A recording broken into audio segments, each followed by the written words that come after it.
Donc aujourd'hui, nous allons apprendre à nommer une molécule de chimie organique et à écrire sa formule semi-développée. Donc là, vous avez le tutoriel. Appuyez sur pause, n'hésitez pas et lisez tranquillement. On va donc faire le premier exercice. Donc ça, le 3, éthyle de méthylhexane. Vous surlignez en jaune le nombre de carbone de la chaîne carbonée la plus longue. Donc ici, c'est hexane, ça veut dire 6. Ensuite, vous surlignez la terminaison qui vous indique la famille chimique à laquelle cette molécule appartient. Ensuite, vous entourez les deux ramifications, éthyle et ici méthyle. Devant, le chiffre 3 indique que le groupe éthyle se trouve sur le carbone numéro 3 de la chaîne carbonée la plus longue, 2 pour le méthyle. Vous écrivez maintenant les 6 carbones de cette chaîne carbonée, vous les espacez bien pour mettre les atomes d'hydrogène après. Ensuite, vous la numérotez, on part de la droite la plupart du temps. Donc 1, 2, 3, 4, 5, 6. Maintenant, vous rajoutez les ramifications, 2 carbones pour éthyle sur numéro 3 et un seul carbone pour le 2. Et là, vous rajoutez les atomes d'hydrogène. Exemple numéro 2, le 2,2 diméthyloctane. Donc, on prend le surligneur jaune, on surligne octane. Donc 8 carbones pour la chaîne carbonée, la plus longue. Ensuite, on surligne le E pour montrer que ça appartient à la famille chimique des alcanes, les plus simples. Ensuite, vous entourez le groupe méthyle, ça veut dire qu'il y a 2 ramifications, donc 2 groupes CH3 sur les carbones 2 et 2. Maintenant, on écrit la chaîne carbonée. N'hésitez pas à appuyer sur pause. Maintenant, vous les numérotez en partant de la droite. 1, 2, 3, 4, 5, 6, 7, 8. Ensuite, on rajoute les ramifications, donc les 2 groupes méthyle, les 2 C. Et vous avez à compléter avec les atomes d'hydrogène. Attention, 4 liaisons pour le carbone. L'exercice suivant, donc le 2,3 diméthylpentane. Donc comme d'habitude, le surligneur jaune pour pentane, 5 carbones. La chaîne carbonée contiendra donc 5 carbones. Ensuite, le E, ça appartient toujours à la famille des alcanes. Donc le groupe caractéristique est tout simple. Et on entoure les ramifications. Ici, c'est le groupe méthyle qui sera donc présent 2 fois. Un sur le carbone numéro 2, un sur le carbone numéro 3. Vous écrivez la chaîne carbonée, donc les 5 carbones. Ensuite, vous les numérotez. 1, 2, 3, 4, 5. Ensuite, on rajoute les carbones des 2 groupements méthyle sur le carbone 2 et 3. Et vous complétez avec des atomes d'hydrogène. Attention, c'est le piège. Des fois, on en rajoute un, on en oublie un. Exercice suivant, le 3-éthylpentane. Donc, le surligneur jaune pour pentane, 5 carbones pour cette chaîne carbonée la plus longue. Le E en vert pour indiquer que nous sommes encore dans la famille des alcanes, donc le groupe caractéristique n'est pas vraiment présent. Et on entoure éthyle, il n'y a qu'une seule ramification constituée de 2 atomes de carbone qui seront positionnés sur le carbone numéro 2. Vous écrivez donc les 5 carbones, vous les espacez pour pouvoir mettre les atomes d'hydrogène après. Maintenant, on numérote la chaîne. 1, 2, 3, 4 et 5. Ensuite, on rajoute donc les 2 carbones de la ramification donc, du groupement éthyle. Ensuite, on complète avec des atomes d'hydrogène. 4 liaisons pour l'atome de carbone, donc vous comptez bien. Voici maintenant le méthanol. Oh, ça se termine par ol, pas par e. Donc là, c'est une nouvelle famille, la famille des alcools. Donc on surligne méthane, ça veut dire un carbone. Ensuite, vous allez surligner ol, qui veut dire qu'il y a un groupe hydroxyle, OH, à rajouter. Donc un seul carbone, donc on peut le numéroter 1, mais là, on n'a pas trop le choix. Donc quand il n'y a pas de numéro, ça veut dire que c'est le carbone numéro 1 qui est concerné. Vous rajoutez donc le groupe OH, d'abord le groupe caractéristique, c'est très important, et seulement après vous complétez avec des atomes d'hydrogène ou les ramifications. Maintenant c'est l'éthanol, qui pourrait s'appeler l'éthane 1-ol.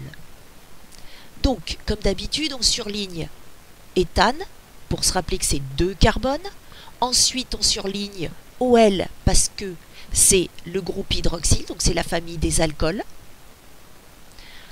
Ensuite, vous allez écrire donc les 2 carbones, puisqu'il n'y en a que 2, hein. Éthane, éthanol, 2. Ensuite, vous les numérotez.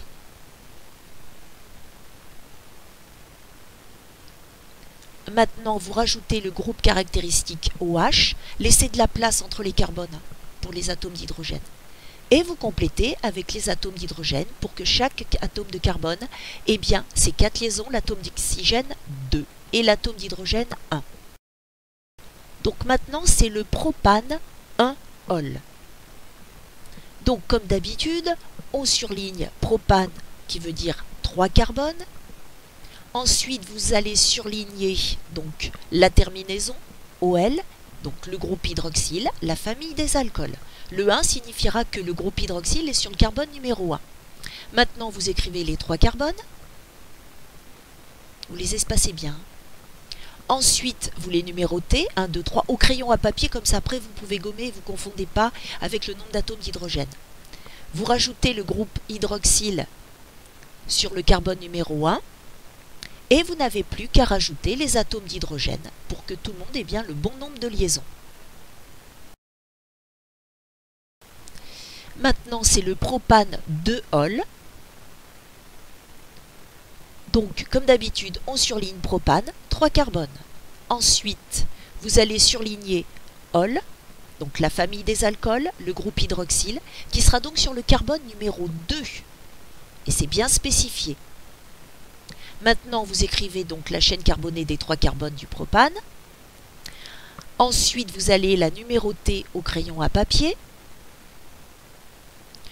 N'oublions pas que le groupe hydroxyle est sur le carbone numéro 2. Donc vous le rajoutez, OH. La liaison est entre C et O, puisque l'atome d'oxygène a 2 liaisons.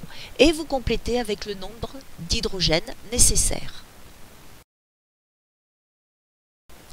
Le 2-méthylpropane 1-ol. Donc là, on a tout. On surligne propane. Ça veut dire que la chaîne carbonée la plus longue a 3 carbones. Ensuite, vous surlignez ol, qui veut dire que c'est la famille chimique des alcools, qui sera donc le groupe OH, sera sur le carbone numéro 1. Et vous entourez le groupe méthyle. Donc là, on écrit les 3 carbones. Maintenant, vous allez les numéroter, 1, 2, 3. Vous allez rajouter le groupe hydroxyle sur le carbone numéro 1. Donc là, il y a une erreur. Et ensuite, vous allez rajouter le groupe méthyle sur le carbone numéro 2. Là, par contre, il n'y a pas d'erreur. Maintenant, comment nommer une molécule? Prenez le temps d'appuyer sur pause pour lire la méthode. Donc là, voici la molécule, donc la formule semi-développée. À nous de trouver le nom. Donc en premier, on va prendre un code des couleurs. Vous surlignez la chaîne carbonée la plus longue en jaune. Vous entourez en rouge les groupes ramifiés ou en noir. Et on garde le vert pour le groupe caractéristique. Donc ici, on a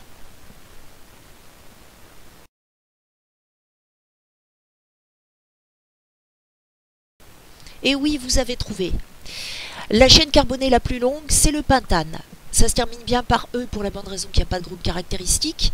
Ensuite, il y a bien 2 groupements méthyl, donc ça sera du diméthyle. Et attention à la numérotation. Vous voyez que si vous partez de la droite, les numéros pour les méthyles, ça sera 3, 4. Alors que si vous partez de la gauche, 1, 2, là vous aurez 2 et 3. Et c'est ces chiffres-là qui vont gagner. Donc la numérotation, c'est pour que les chiffres soient les plus petits. Donc ça sera bien le 2,3 diméthyle. Donc voici la nouvelle molécule. Donc là, vous surlignez la chaîne carbonée la plus longue en jaune. Ensuite, vous entourez les ramifications en rouge ou en noir. Il n'y a pas de groupe caractéristique. Vous numérotez. Donc là, qu'on numérote à gauche ou à droite, il n'y a pas de changement. 3 carbones. Donc ça sera le diméthylpropane, le 2,2 diméthylpropane. Voici la molécule suivante. Donc là, attention, regardez bien la longueur de la chaîne carbonée parce qu'il y a C2H5 et qu'il faut la comptabiliser. Donc là, on voit que c'est 6. Ça peut être à gauche ou à droite. Il faudra faire attention à ce que les numéros soient les plus petits. Maintenant, vous appuyez sur pause et vous essayez de comprendre pourquoi. Voici la dernière molécule qui est un peu particulière. Vous constatez ici que c'est un cycle. Donc, vous surlignez le cycle en une seule fois et il y a une seule ramification. Et au niveau du nom, je vous ai tout écrit. Donc, hexane, ça donne le cyclohexane pour le 1-méthyle. Hexane final. Le 1, c'est comme en maths, il n'est pas obligatoire ici.